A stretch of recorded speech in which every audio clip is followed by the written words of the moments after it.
Though separated from his product, man is more and ever more powerfully the producer of every detail of his world. The closer his life comes to being his own creation, the more drastically is he cut off from that life. Guy Debord's allusion to the alienation of a worker from his product best describes the underlying theme of La Antana. Though the protagonist is a proletariat in the voiceless city, he eventually regains the use of his own creation to work against these capitalistic constraints. The importance of imagination and the ability to repair, reuse, and repurpose products are used to break the production-consumption cycle and triumph over producers and capitalism itself, resulting in a paradigm shift between producers and consumers. This theme is reiterated by Esteban Sapir's use of angles, levels, and symbolism. One thread that is present throughout La Antana is the capitalistic nature of the city. Señor TV, a monopolistic media mogul, can be seen as the capitalistic head owning what Mariano Paz calls the ubiquitous TV station known as El Canal, and producing the sole source of sustenance for the citizens. Additionally, the symbol for Señor TV's enterprise, Alimentos TV, is a hypnotic swirl that is on all the buildings as well as his products. Because the city has been stripped of its voices, the audience is led to believe that the voices are the principal ingredient in the lackluster boxed biscuits iced with the same hypnotic swirl, making them the source as well as the consumers of the products that Señor TV is producing.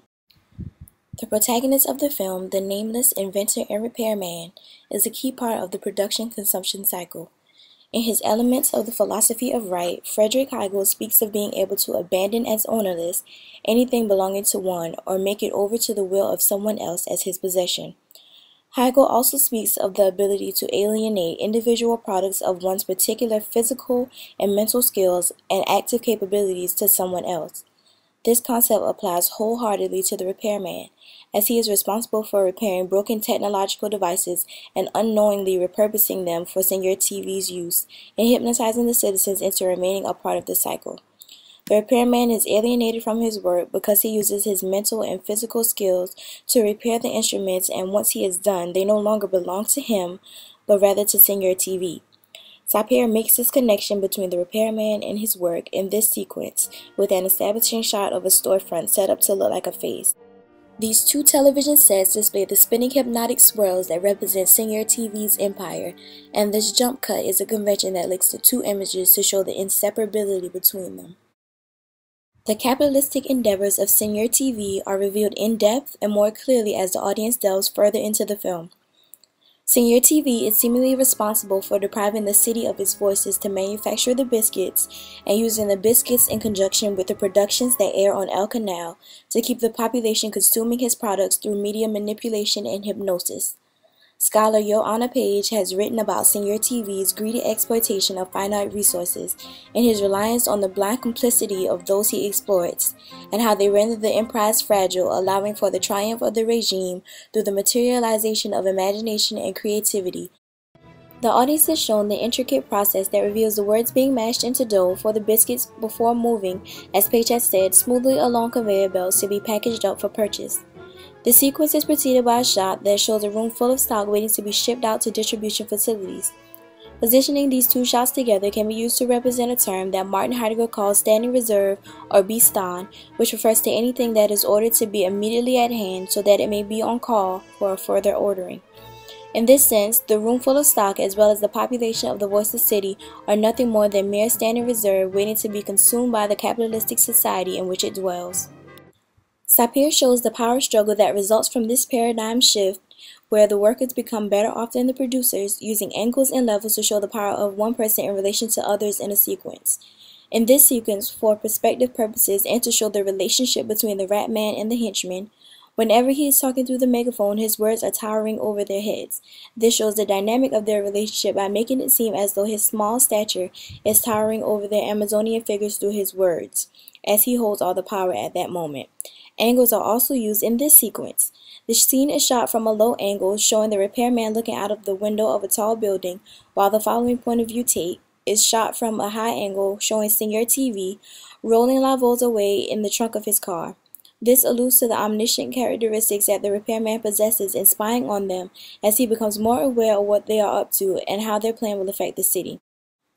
This scene employs the use of levels.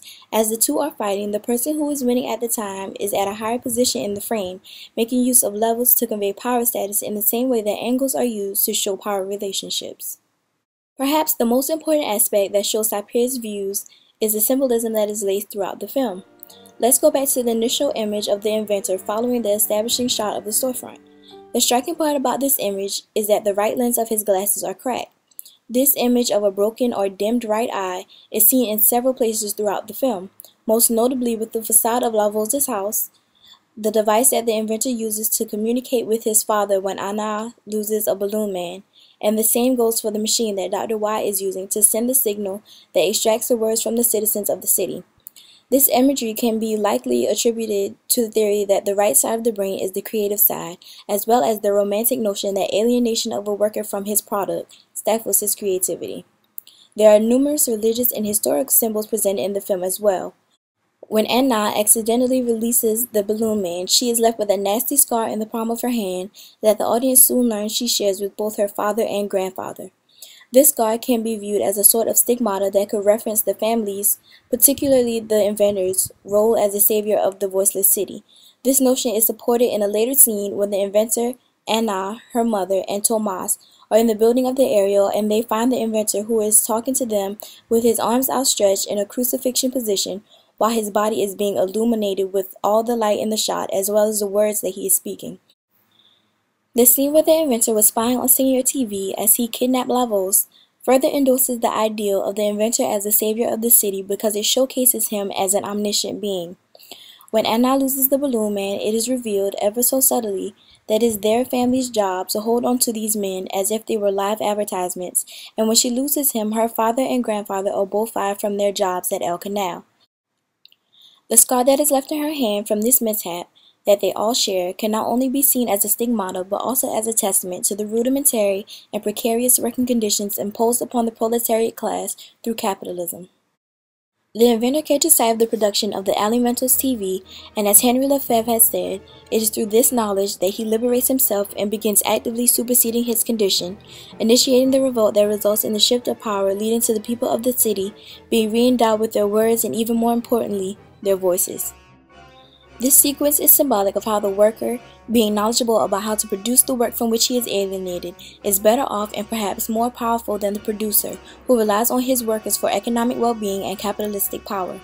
Additionally, every time there is a close-up of Senior TV, it is done using a straightforward or low angle.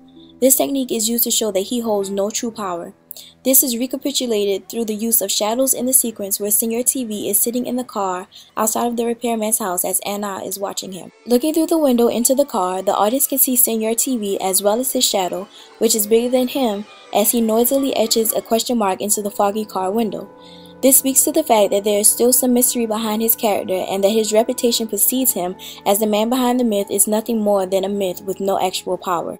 What is extremely important is a young girl in the glass ball who convinces Senior TV that the voices are no longer enough to sustain and secure his power as the dictator of the voiceless city, for she is the ultimate proletariat.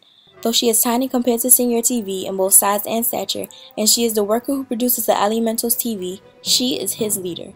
This is evident by the way that she is giving him instructions in the scene and the fact that he seems to be afraid of her, evidenced by his perspiration and the expressions on his face.